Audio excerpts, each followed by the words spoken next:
وجد محام بهيئة الدار البيضاء نفسه في ورطة حقيقية بعدما أصدرت النيابة العامة بذات المدينة مذكرة بحث وطنية في حقه للاشتباه في تورطه في قضية سرقة ساعة يدوية فاخرة تقدر قيمتها بأزيد من 50 مليون سنتيم، وذلك بعد تحريات أجرتها لمصالح لأمنيت.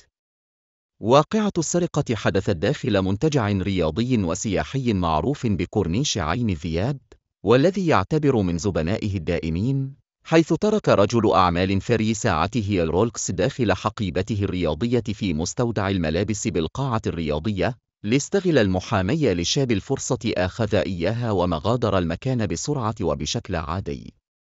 لكن القصة لم تنتهي هنا، حيث قرر المحامي بيع الساعة المسروقة مستعينا بتاجر مجوهرات متخصص في بيع الساعات اليدوية الفاخرة مقابل 16 مليون سنتيم، لعلم هذا الأخير بكونها متحصلة من عملية سرقة.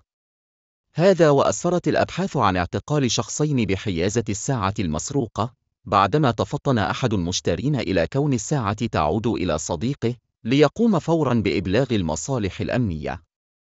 للإشارة فإن المتهم الرئيسي سارع إلى مغادرة التراب الوطني بعدما بلغ إلى علمه دخول المصالح الأمنية على الخط.